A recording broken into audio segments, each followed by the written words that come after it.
Chapter 44. B. Jones carried her cash drawer back to Mike's office. She looked as tired and worn out as she felt. Her feet hurt, too, but she was glad she wore sneakers today rather than the pumps she laid out last night. They would have made her feet feel worse than Christ's. B thought she was too old for these long hours, but she was glad the day was over. She swore the whole town came in to do their shopping tonight. She set the drawer on the desk on top of Lisa's. Mike slid the two of them into his safe to count in the morning. He smiled at Bea and went back to the Adler delivery receipt, subtracting the appropriate amount from her account. Bea glanced down, saw Adler's name, and her heart began to pound. Sadness crept into her breast as she remembered the argument she had with her son a few years back. Bobby was 11 years old. He wanted to attend an all-night skate session at the roller rink in Vernon. Bea said no. He was too young. Bobby got angry. He said if she didn't let him go with his friends, he would run away. Did she try to comfort him then? No. Did she try to explain her reasons to him? No.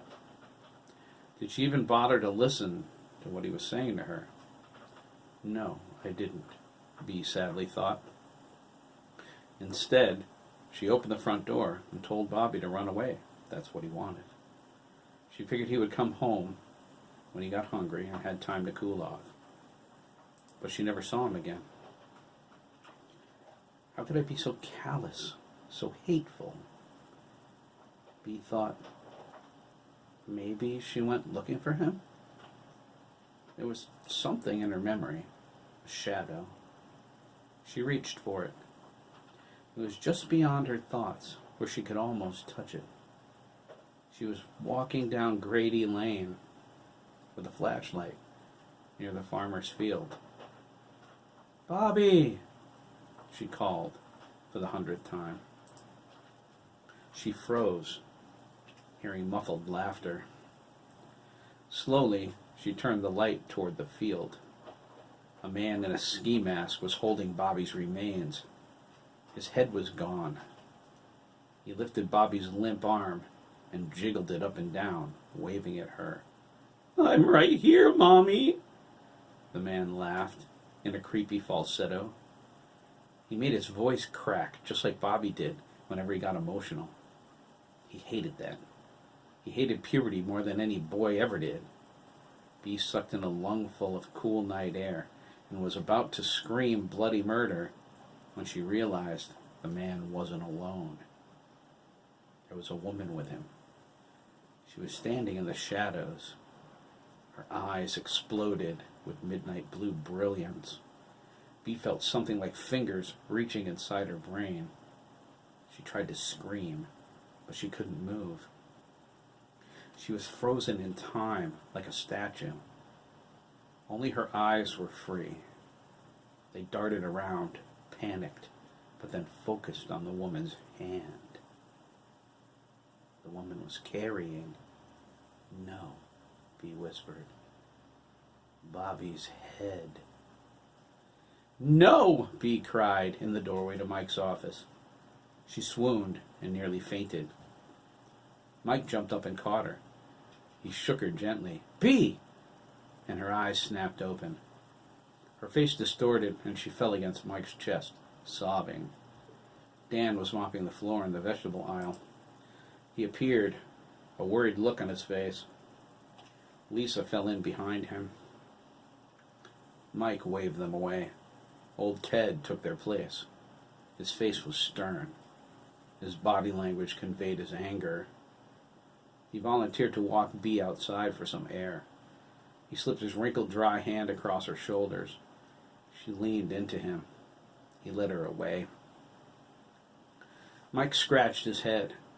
He wondered, what got into her? He looked at the Adler receipt on his desk and picked it up. I've never seen her this bad before. It must be a full moon. Craig's the only one having a good day. At least he was. Jack would be in jail for the rest of the week. Nancy ordered Mike not to bail him out regardless of the circumstances of the fight or how Sandra felt about it. A moment of sympathy doesn't erase what your brother's done in the past, Michael, Nancy said when he called her. A few days in the pen might open his eyes to what he's doing to himself and his son. Mike didn't disagree. At least Craig has a breather, he thought. He hoped his nephew was having a good time. He deserves it.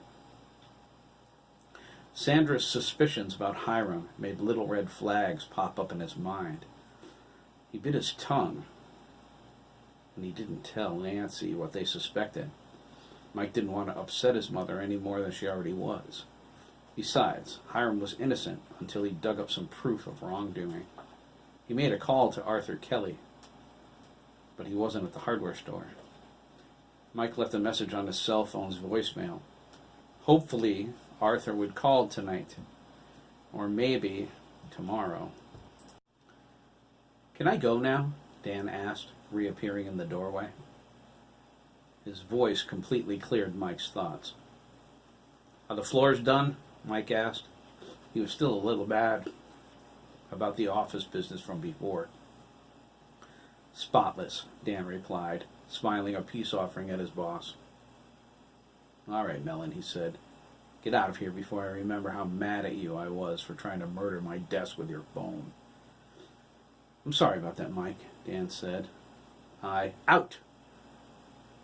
Dan ran out the front door. Mike smiled and returned to his work. In the parking lot, Lisa watched Dan barrel out the front door. She thought there might be a problem until she noticed his grin. She opened the passenger door. Dan smiled as the Chevelle roared to life. Lisa slipped it into gear, dumped the clutch, and tore out of the market's parking lot. She laughed when Dan grabbed the dashboard, his eyes bulging. "Oh yeah," Lisa thought. "Jose has my baby running just fine." Lisa recalled the story of how her father met Jose a few months before she was born. Lyle was in Willimantic one day driving Marjorie's blue Oldsmobile Cutlass Cruiser wagon. He was headed back to Lancaster on Route 32 after visiting Wyndham Tech. He wanted to hire an auto student. Marjorie was a few months pregnant with Lisa, and a lot of his time was taken up caring for her. The pregnancy was difficult. Marjorie was sick most of the time. He needed help at the garage. Lyle drove under the Route 6 overpass near the Mansfield town line, and the station wagon stalled. He saw Jose walking back toward town after a fruitless job interview at a used auto parts operation. He stopped and asked if he could help. Lyle restarted the engine and waved him off. The wagon rolled a few feet and stalled again. Lyle got out and popped the hood. "Are you sure I can't help you, senor?" Jose asked, peering into the engine compartment. "It sounds like a bearing to me. Do you have low oil pressure?" Lyle glared at him. "Who are you? I was under cars when your mama was still wiping your backside. It's not a bearing. The oil pressure sending unit is bad. It keeps shutting the engine down, that's all. I can bypass it." "Well, I checked the oil pressure before I did that," Jose warned. "You don't want to spin a bearing and throw a rod, man." Lyle took the plug off the sending unit and bypassed it with a piece of wire from his shirt pocket. He slammed the hood shut and told Jose to get lost. He climbed back in, turned the key, and the engine started right up. He let it idle for a moment before he slipped it into gear and was on his way. He barely got to flash a grin of satisfaction at the Puerto Rican before the whole car lurched to one side. A loud banging sound came from under the hood. Lyle rested his head on the steering wheel. Jose walked up to the window.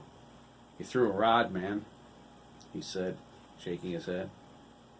"Do you want a job?" Lyle asked. Lisa chuckled as she pulled the Chevelle into the Lancaster Sporting Complex parking lot by Legion Field. Her mother took Lyle's Mustang and picked him up so Lyle could get the wrecker and go back for the wagon. Jose said he came from Puerto Rico by way of New York City looking for work as a mechanic. He lived in a rat-infested motel in downtown Willimantic. Lyle told him If he could put a new engine in the wagon in less than 3 days, he had a job. He did it in a day. Lyle hired Jose and gave him a room in his house. It was Max and Ricardo's room now. Lyle lent Jose the money to fly Mariana up from the island and was promptly paid back. Mariana took care of Marjorie throughout the rest of her pregnancy. It was as much a glorious day as a heartbreaking one when Lisa was born and Marjorie died. Lyle sold the house to Jose shortly after. He moved into a new one over on Top Road. He couldn't stay in the old house. Everywhere he looked, he saw Marjorie's face. "Why are we here?" Dan asked. He was confused. He thought, Legion Field isn't that far from my house. Bog Dancer Drive's just down the street and around the corner. Dan never called his parents to ask if he could go out after the way he angered his father before. He looked around, hoping he didn't get caught. "It's private here," Lisa replied, shutting off the lights and the motor. "We can take a walk and talk about whatever your problem is." Dan locked his door and followed Lisa across the parking lot. There was a large aluminum street lamp glowing in the middle. They walked over the grass and around the fenced-in pool area. Lisa sat down behind the building away from the road on the dimly lit lawn. She patted the ground and invited Dan to sit with her. "So," Lisa said, leaning back and thrusting her chest forward. "What's up with you, Dan? Why were you so upset today?" "Chris McKee, that's what," Dan said, to her breasts. He looked away, blushing. Lisa smiled. "Isn't he gay?" "He's gay, all right," Dan replied. "You sound pretty sure," she sighed. She knew Chris, but only through Max and Ricardo. "We camped out together," Dan said. "He said he was gay, and I went home. I don't want people getting the wrong idea just because I camped out with him a couple of times." "So you're not gay?" Lisa asked. She reached into her pocket, pulled out a condom, and handed it to him. Dan's eyes grew wide. "Show me." They made love on the grass in the warm summer evening. Dan was awkward and inexperienced, but Lisa showed him how to please her. He learned quickly, giving himself to her. Her body spoke to him, her subtle curves drawing his caress, his exploration. His insecurity faded with her whispered coaxing. Each kiss validated him. He felt powerful. He held the world in his hands when he held her breasts. She was gentle, drawing him close, taking him entirely until they were lost in each other. When it was over, they lay together for what seemed an eternity. Dan stroked her shoulder, staring at the stars. She rested her head on his chest and listened to his heart. They dressed in silence. Dan wondered if he did himself proudly. Her smile was his answer. "I can give you a ride home if you want," Lisa said, appearing relaxed and satisfied. She shook her head. "That was great." "Really?" Dan asked. "You're not gay, that's for sure." Anne silently cheered. "Guess what, Chris? It doesn't matter what you say now." He passed on the ride home. His house wasn't too far. Besides, he had to sneak in.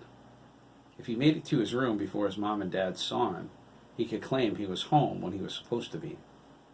She kissed him on the cheek. She sped away, waving goodbye.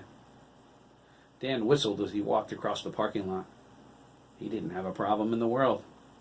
Once the guys heard about Lisa, and he would tell everyone in Lancaster High School, their jealousy would wipe out his betrayal. Chris would hate him. So would Max and the others. But Dan didn't care. He could make new friends. Chris most likely told everyone at the camp out now, including his brother. But it didn't matter anymore. Let Mom and Dad ground me, Dan thought, feeling strong and untouchable. It's Chris's fault anyway. I didn't tell him to be gay. Dan reached the edge of the parking lot near Lancaster Middle School, but paused, sensing something. He had an odd feeling, a nagging itch on the back of his neck. He caught movement out of the corner of his eye and turned toward it. He strained to see what it was. It was too far away to distinguish from the shadows cast by the trees. Dan walked toward it, squinting in the darkness. It was a man in a ski mask. In the summer? Dan thought. How stupid is that? He caught the glint of something shiny in the man's right hand. It was the biggest hunting knife Dan ever saw. The man charged toward him, knife first. Holy crap! Dan turned and ran. He raced through the parking lot and leaped over the embankment by the basketball court. Jesus, what the hell is going on? I have to get away. He ran down the hill into the schoolyard. He flew around the right side of the building, picking up speed. He felt like his heart was going to leap out of his chest. He tripped over a rock and screamed as he fell, swearing the man caught him by the ankle. He hit the ground hard, the wind rushing out of him. He felt something crack and heard a pop. He thought it was a rib. His heart slammed as he gasped for breath. Panic moved him. He rolled to his knees, clenching his fists. I'm going to punch him in the face if he even tries touching me, Dan thought, terrified. He looked wildly around, scanning the road, the hill, the schoolyard, but there was nothing there. The world was silent. Dan caught his breath, his rib aching, his mind racing. Am I seeing things? Fear enclosed his heart. He leaned against a lower classroom window and closed his eyes. His breaths came quick and shallow. He felt pain in his knee and rubbed it. The denim was torn open. It felt wet and sticky. Dan sobbed, I'm bleeding! He opened his eyes and peered into the classroom. The lights in the room came on with a blinding brilliance as the fluorescent bulbs on the ceiling flashed to life. His vision filled with colors and then cleared. His fear turned to terror as Chris McKee slammed against the window, groping for him. Dan jumped back. He gasped. You're gay too, aren't you, Dan? Chris laughed, clawing at the glass. That's why you're scared of me. No, Dan cried and ran away, zigzagging across the lawn. Oh, God, please. This can't be real. His feet hit the pavement. He ran down Legion Avenue, wailing. Terror kept his eyes wide. Panic gave him speed. This is a nightmare. At the junction of Route 41, Dan ran into the street without looking or stopping. He charged across the road, headed for the trails that led up to the cliffs. He didn't know why he ran in the opposite direction from his house. He only knew he had to. He raced like lightning straight up the hill. The man in the ski mask stepped from behind a tree directly in his path. He raised his knife. Oh my God, Dan thought. How did he get ahead of me? He tried to stop, digging in his heels, but he had too much forward momentum. The man neatly sidestepped and clotheslined Dan, slamming him into the dirt. Dan landed with a crunch, a stone driving into his left kidney. There was so much adrenaline pumping through his bloodstream that the maneuver barely slowed him down. He ignored the pain and rolled to his feet, glaring. Dan screamed, "Back off!" and shoved him. When he pushed, he hooked the eye hole of the ski mask and tore it free. Dan's eyes widened when he saw Hiram's surprised face. Holy, the farmer? You little bastard, Hiram raged, planting his feet before he fell over. You're going to pay for that. Dan opened his mouth to scream at the old man, but when he did, Hiram raised his knife. Dan ran away along the cliffs, moving faster and faster. He heard the farmer hulking after him. He barreled along the edge, farther away from Hiram with every step. Dan didn't know where the farmer came from, but what he was doing was obvious. He knew if Hiram caught him, he was dead meat. Dan stumbled, losing his balance. His fingertips danced along the edge of the cliffs as he fought to keep from going over the side. He succeeded in regaining his balance and paused to see how far back the farmer was. Dan laughed nervously as the old man struggled along the trail. "There's no way he can catch me," he thought, relaxing slightly. "I could outrun him with 2 broken legs." "Oh?" Miss Adler asked. Dan whirled around at the sound of her voice. He heard it through his ears and inside his head simultaneously. She was floating in the air in front of him, her eyes glowing. He screamed. Miss Adler cried, "Let us test that theory." She thrust her hand out. Dan felt his thighs locked in an invisible vice. She squeezed her hand into a fist. Both of Dan's femurs snapped. His vision went white with agony. He crumpled sideways, lurched over the edge of the cliff, and started to fall. Miss Adler screamed, "No!" her voice higher, more feminine. Dan felt the invisible vice grip again, only this time it was on his shoulders. It yanked him back from the edge, pulling him with such force he flew into a large oak tree. He crumpled to the ground, his shattered legs folding over to the side in either direction. He wailed at the pain. Hiram shot past him toward Miss Adler. She knelt, holding her head. She was in agony. Dan whimpered, dragging himself away. Hiram huffed, "Are you all right?" Miss Adler's head snapped in his direction, her glowing eyes filled with hate. "She stopped me again!" she cried in outrage. "She will not let me kill him!" "Really?" Hiram panted. "You mean, like this?" Hiram stormed over to Dan, drew back his boot, and kicked him in the side. Dan felt 2 more ribs crack as he rolled toward the cliff. Hiram kicked him again. Dan pleaded for the reason they were doing this. Each time he looked up with his terrified expression, the farmer kicked him even harder. Hiram stopped at the edge of the cliff. He stood over Dan with a wide grin. "Why?" Dan gasped, a sob catching in his throat. He tried to speak, but he didn't have any words left. He never knew life had such a limited vocabulary. Did he use up his supply? Is that why he was about to die? He wanted to say that he wasn't a bad kid. Not really. He tried to tell Hiram he had plans. He wanted to go to college. He wanted to be someone better than the melon men before him. He tried to beg, to plead for mercy, but he couldn't. His ribs and his broken legs were so painful, they prevented him from doing anything other than whimpering. "Why?" Hiram asked, kneeling so they were face to face. His answer heralded the end of Dan's life. "Because I can." Hiram stood up and kicked him one last time. Dan screamed as he rolled over the cliff, finding his voice a moment too late. He was 200 feet up in a free fall. His arms desperately waved as he tried to grab on to something that might stop his plunge. He hit an outcropping of rock and heard a dull crack. His body twisted and his spine broke. There was no pain then. He went numb all over and continued to plummet. His eyes went dark. His heart stopped beating. Dan died a moment before his body hit Route 41 with a smack. Miss Adler stumbled next to Hiram. She looked over the cliff and nodded satisfaction. She reached into the front pocket of her skirt. "Well, that was too easy too," Hiram said, sounding disappointed. "This is starting to make me mad."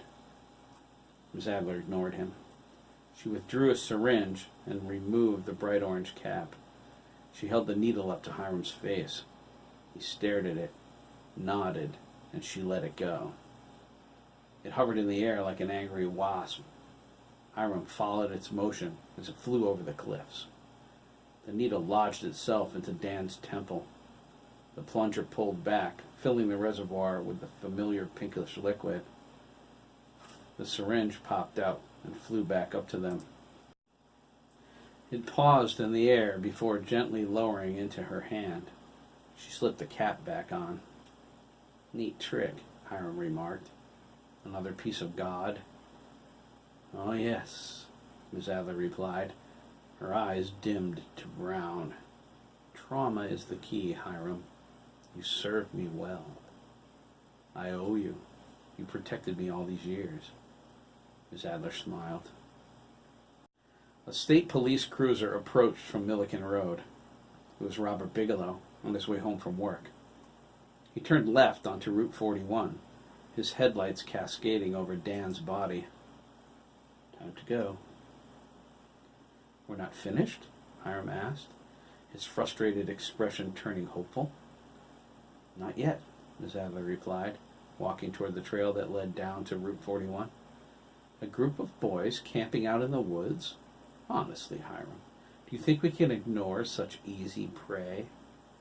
Wait, Hiram exclaimed, thumbing toward Robert. He was out of his car, kneeling next to Dan. His police lights flashed. What about him? Miss Adler replied, Come now, Hiram. You know he can only see us if I let him.